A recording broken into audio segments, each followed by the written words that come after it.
আমি আজ এখানে দাঁড়িয়েছি ভিন্ন এক অনুভূতি ও আবেগ নিয়ে। বাংলাদেশের এই পলিসি লেভেলটায় আমার প্রথম বক্তব্য এটা। আমি এমন কেউ নয় যার কাছে সব প্রশ্নের উত্তর আছে বা সব সমস্যার সমাধান জানা আছে।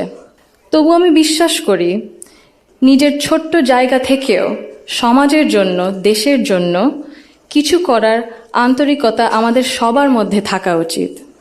আজ আমি এসেছি শুধু শুনতে, শিখতে এবং একসাথে কাজ করার মনোভাব নিয়ে এগিয়ে যেতে। Today's dialogue is about women shaping the nation.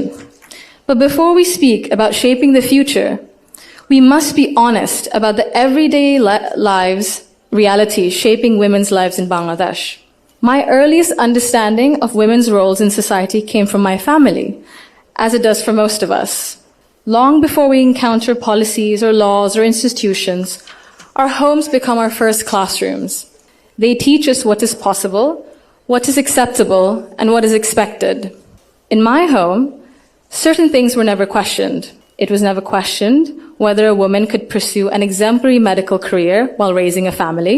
It was never questioned whether a woman could build a nationwide social welfare organization on her own merit.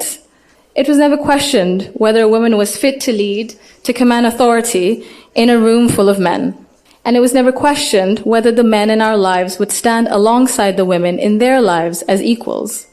My mother continued to excel professionally as a cardiologist in government hospitals, often in patriarchal settings, because she had encouragement and support at home to balance both career and family. In 1979, my Nanu, Saida Iqbal Mandbanu, began using her own home to open a free elementary school for vulnerable and disadvantaged children. What began as a personal act of care grew into one of the earliest NGOs in Bangladesh, Shurubhi, creating meaningful and lasting change in young people's lives. The belief that women's dignity must be recognized both privately and publicly was also reflected in my grandparents' lives and leadership beyond our family.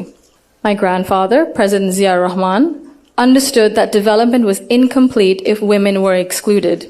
He saw women as capable contributors at home, at work, and in public life, and that belief carried into the choices he made as a leader. Under his leadership, the expansion of the garment sector meant millions of women entered formal work for the first time, gaining independence and income.